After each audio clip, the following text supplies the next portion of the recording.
ঘটনা সম্পৰ্কে আপোনালোক সকলোৱে জানেই আৰু জানিছে, নিউজত সকলো ওলাইছেই।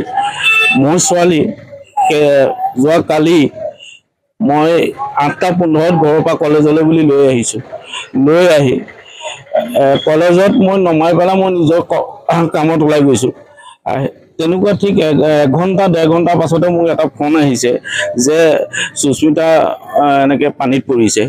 মই তেতিয়া সুধিছোঁ সেই ল'ৰাজনক, সেইজন হ'ল সেই যিজনৰ লগত এতিয়া কথা হৈ আছে, খেলি মেলি হৈ আছে, সেই ল'ৰাজনৰ বন্ধু এজনে মোলৈ ফোন কৰিছে যে সুস্মিতা বা পানীত পৰি আছে।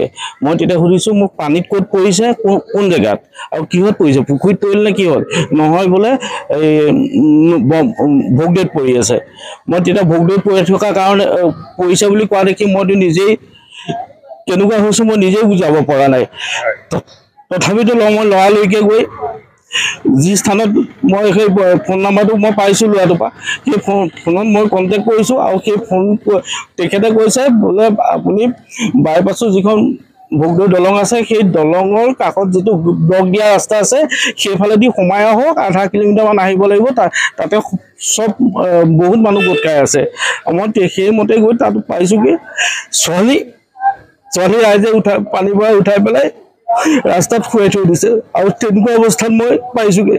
আৰু লৰালৰিকৈ মই থানাৰ পৰা খবৰ আহিছে যে থানা মানুহ আহক, তেতিয়া লৈ যাব, 108 আহক, লৈ যাব।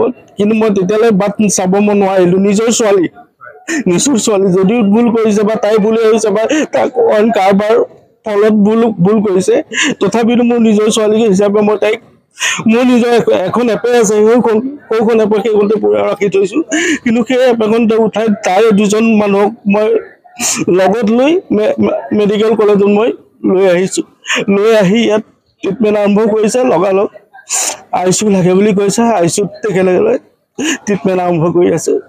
বৰ্তমান এতিয়া তাই অৱস্থা কেনেকুৱা? বৰ্তমান অৱস্থাটো মই কি ক'ম, যেতিয়া ICUত থাকে সেইটো অৱস্থাটোৰ কথা নিশ্চয় আপোনালোকে জানে। ICUত কোন মানুহ থাকে, কোন পেচেণ্টক ICUত ভৰাই? গতিকে যদিও ICUত আছে, তেওঁ অলপ মাতবোৰ কথাখাটো কৰিছে, তাৰ পৰা কাৰণে মই অলপ সন্তোষ পাইছোঁ। তথাপিতো মই এটাই ক'বলৈ বিচাৰোঁ, যি কাৰ্য হৈছে সেই কাৰ্যটোৰ ওপৰত ন্যায় পাবৰ কাৰণে। আৰু তাই হয় সেই ল'ৰাজনৰ লগত কথোপকথন আজি 7-8 মাহ দিন চলিছে, কিন্তু সেই কথাটো মই নাজানো। মই ঠিক আজি 1.5 মাহ 2 মাহমানৰ আগতহে মই এই কথাটো শুনিবলৈ পাইছিলোঁ। আৰু শুনাৰ লগে লগে মই তাইক কৈছিলোঁ, তাৰ আগত 2 দিনৰ আগত মই কৈছোঁ যে তই ফোনত কাৰ লগত কি কৰি থাক? ফোনটো মই কাঢ়ি লৈছিলোঁ সেই 1 দিনৰ কাৰণে। মই ফোনটো দে, মই কিনিছোঁ যেতিয়া মোৰ ফোন মোক দি দে, তই যদি কিনি ল'বি তই কেনেকৈ কি কৰিবি? সেইটো ঘৰুৱা কথা, ঘৰুৱা এটা সমস্যা। তাৰপিছত তাই কি কৰিলে, তাই তেতিয়া সেই খঙতে খুব কম সময়ৰ কাৰণে ঘৰৰ পৰা ওলাই গৈছিলে। ময়ো কামত ওলাই গৈছিলোঁ। তাৰ পাছতে ঘৰতো মাক নাছিলে, মাক বেংকলৈ গৈছিলে। তেতিয়া তাই অকণমান ওলাই গৈছিলোঁ। ওলাই যোৱাৰ পাছতে মই খবৰ পালোঁ যে সুস্মিতা ঘৰত নাই। তেতিয়া মই চবতে খবৰ কৰিলোঁ, নাপাই পেলাই সেই ল'ৰাটোৰ লগত মই কণ্টেক্ট কৰিলোঁ। সেই ল'ৰাটোক কণ্টেক্ট কৰাৰ পাছত ল'ৰাটো কোন জেগা কি কথা একো নাজানো, তথাপিতো মোৰ বন্ধু এজন আছিলে, তেখেতলৈ মই ফোন কৰিলোঁ। ফোন কৰাৰ পাছত কৈছে বোলে সেই ল'ৰাটো আমাৰ এইকণে সেউজনগৰ বুলি কৈছে। ঠিক আছে, সেউজনগৰ মোক কোনটো ঘৰ মোক দেখুৱাই দিব পাৰিবা? বোলে সেউজনগৰ নামঘৰটো পাৰ হৈ 2 নম্বৰ নে 3 নম্বৰ ঘৰটো বুলি কৈছিলে। মই সেইমতে তালৈ যাবলৈ ওলাইছিলোঁ। তেনেকুৱাতে সেই ল'ৰাটোলৈ মই আকৌ ফোন কৰিলোঁ, বোলো তুমি ক'ত আছা, মোক অকণমান লগ দিয়া। তেতিয়া সি ক'লে বোলে মোক ঘৰলৈ আহিব নালাগে, আপুনি পদুমণি তেল ডিপু ৰওক, মই তেল ডিপুলৈকে গৈ আছোঁ। তেনেকৈ ক'লে। তেনেকৈ কোৱাৰ পাছত অলপ দেৰি পাছত মাকৰ লগত ডিছকাছ হৈ থাকে। মাকে ক'লে বোলে ঘৰলৈকে মাতি দিয়া। মই তেতিয়া সেইদিনাখন তাহাঁতৰ ঘৰলৈ গৈছিলোঁ। ঘৰত গৈ মাকে ক'লে বোলে তোমাৰে ল'ৰা নে? মোক মাকে হেনো বহুত দিনৰ পৰা চিনি পায়, সৰুৰ পৰা চিনি পায় বুলি মোক কৈছে। তেওঁ হেনো ভায়েকৰ লগত মই একেলগে এই নাটক ভাওনা এনেকুৱা ধৰণৰ হেৰি এটা থাকোঁ, আৰু সেইটো কাৰণে মাকে মোক আগৰ পৰা চিনি পাওঁ বুলি কৈছে। মই কিন্তু চিনি নাপাইছিলোঁ, মই গম নাপাওঁ।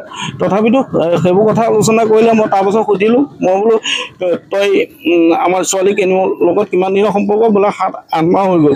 এনেকৈ বুলি ক'লে 7-8 মাহ হৈ গ'ল বুলি ক'লে তাৰপিছত মই তুমি ভাল পোৱা নাই বোলে মই ভাল পাওঁ আৰু তাই ভাল পাওঁ বুলি কৈছে নাই বোলে তাই কৈছে গতিকে তাই সিমানটো ভাল পোৱা দুটা পক্ষ যেতিয়া এক হৈছে মই তেতিয়া তাহাঁতৰ মনটো মই ভাঙিবলৈ মই ইচ্ছা কৰা নাছিলোঁ মই বাপেক হিচাপে কাৰণ কালি যদি কিবা এটা অঘটন ঘটে সেইটোতো কোনো ভুক্তভোগী নহয় একচেপ্ট হ'ব মাক আৰু বাপেক কৈছিলোঁ যে তহঁতক মই অহা যোৱা কৰিবলৈ দিছোঁ হয় কিন্তু এইটো কথা নহয় মই কোনো জেগাত তহঁতক আকৌ ফুৰা চকা কৰিবলৈ মই নিদিম মই সেইটো মানুহ নহয় আৰু মোক সেই অঞ্চলৰ চব মানুহে গম পায় অনন্ত বুলি ক'লে চবেই চিনি পায় আৰু এটা কাৰণে ভাল পায় মোক কিছুমান মই কাকো লগত মই বেয়া কথা নকওঁ বেয়া এটা হেৰি নকৰোঁ সেইটো কাৰণে মই সেই অনুমতি দিয়াৰ পাছত তেওঁ আমাৰ ঘৰলৈও যোৱাৰ সুবিধাটো পাই তাৰ পাছতে তাৰ আগৰ পৰাই মাক আৰু বায়েকে হেনো কথা পাতি থাকে 1 ঘণ্টা ধৰি 1 ঘণ্টা আধা ঘণ্টা ডেইলি কথা পাতে আমি গম নাপাওঁ আমি গম পাবলগীয়া কথাও নাই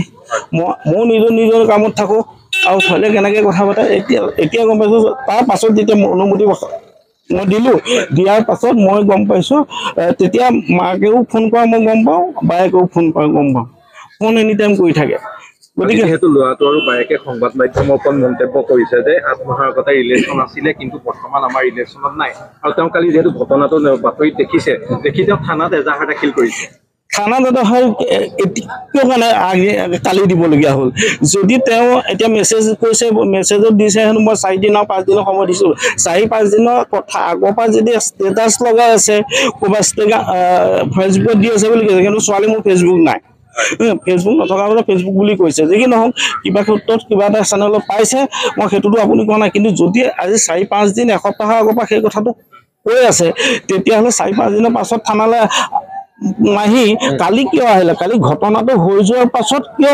থানালৈ আহিলে মই সেই প্ৰশ্নটো কৰিবলৈ বিচাৰিছোঁ যদি তেওঁলোক দোষীয়ে নহয় তেওঁলোক সেই ঘটনা হোৱাৰ পাছত থানাত এণ্ট্ৰি দিবলৈ কিয় আহিছে তেওঁ যেহেতু মোবাইলত ষ্টেটাছ দি আছে বুলি কৈছে বিভিন্ন ধৰণৰ আমিও দেখিছোঁ সেই ষ্টেটাছ আপুনি দেখিছিলে নাই দেখা মই মোৰ ষ্টেটাছ নাই দেখা তাহাঁতৰ কোনো ষ্টেটাছ নাই দেখা আৰু তাহাঁতি যদি সেইটো ব্লক কৰি কৰিছে মই সেইটো নাজানো কিন্তু তাহাঁতি কৈছে এতিয়া তাহাঁতক দুখ হৈছে মই ঠিক আছে ষ্টেটাছ দিছে মই এইটোৱে কৈছোঁ তহঁতি ষ্টেটাছ যদি পাইছিলে আমি গাৰ্জেন হিচাপে আমাক